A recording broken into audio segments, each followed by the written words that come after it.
I welcome you sa isang paglalakbay sa kagubatan ng Switzerland. Ang paglalakad sa isang kagubatan ng bansang ito sa gitna ng tagsibol ay isa nga namang karanasan na hindi malilimutan. Ang Switzerland na may mga nakakamangang tanawin at malinis na yamang likas ay nag-aalok ng isang sensory overload na parehong tahimik at nagbibigay sigla sa mga kaakit-akit na mga kapaligiran. Sa tagsibol, ang mga kagubatan ng bansa ay binabago sa luntian, makulay na sanktuaryo ng puno ng buhay. Alam niyo ba na ang paggawa ng keso sa Switzerland ay nagmula pa ng higit kumulang 1,000 taon at ang nayo na ito ay maaaring maging tahanan ng mga artisans cheesemaker na nagpapatunay sa pamana na iyon. Paminsan-minsan makakakita ka ng isang makasaysayang marker o plaque na nagbabahagi ng isang snippet ng kasaysayan ng nayon, isang kapansin-pansin na kaganapan o isang pamilya na nag-ambag sa paglago nito.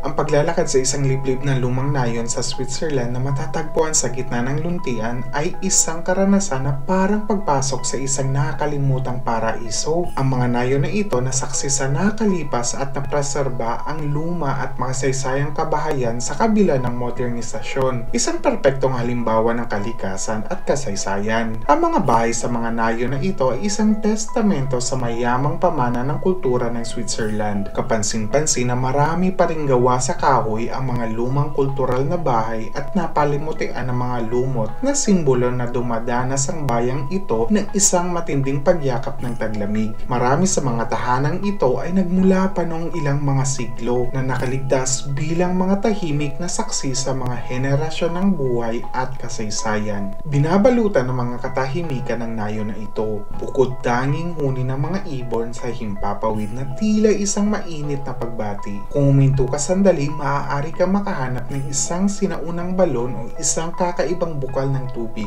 na kadalasang nagtatampok ng isang inukit na disenyo o inskripsyon ng taong gumawa at ang kahalagahan nito. May mga kapilya rin na kadalasang nakatayo sa banayad na dalisdis ay nagpapakumbaba ngunit kahanga-hanga. Ang paglalakad sa ganitong mga nayon ay nagbibigay ng ginintuang ningning sa luntian at ang malayong Alps na lumilika ng isang dramatikong backdrop. Ang kanilang mga taluktok na natatakpan ng niebe ay kumikislap sa liwanag. Ang mga nayon ng Switzerland ay madalas pinagmamalaki ng mga nakakamanghang tanawin ng mga bundok, isang paalala na malalim ang koneksyon sa pagitan ng mga tao at kalikasan. Sa paglalakad-lakad pa, maaari mo makita ang isang pastulan ng baka. Ang mga baka na ito ay isang iconic, hindi lamang para sa kanilang papel sa produksyon ng paggawa ng gatas, kundi pati na rin bilang simbolo ng tradisyon ng agrikultura ng bansa.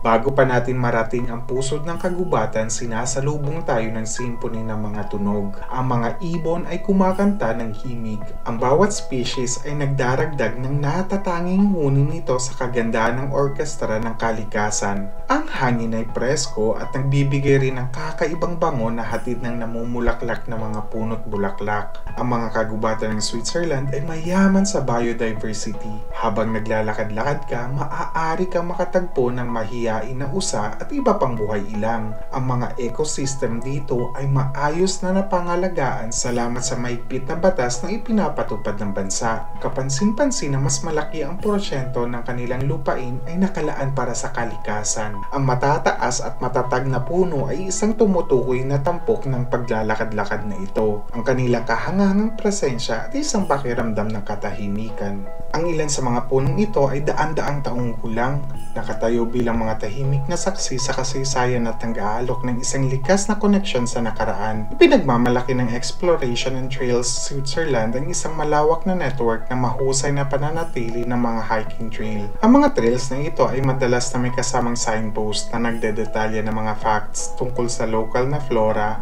uri ng hayop at kasaysayan ng geological, na tinitiyak na ang paglalakad ay hindi lamang kasiyasiya ngunit pang edukasyon din.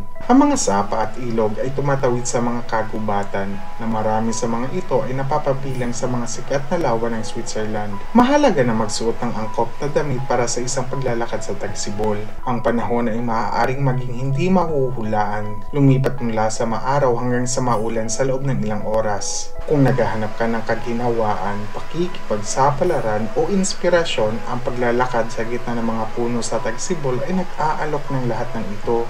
At higit pa, ang katahimikan at sigla ng kapaligiran ay nagpapaalala sa atin ng pagkakaugnay sa lahat ng mga nabubuhay na nilalang. Ito ay isang paglalakbay sa isang mundo kung saan ang kasaysayan, tradisyon at kalikasan ay nagtatagpo na magkakasundo na nag-iiwan sa atin ng isang magandang aral.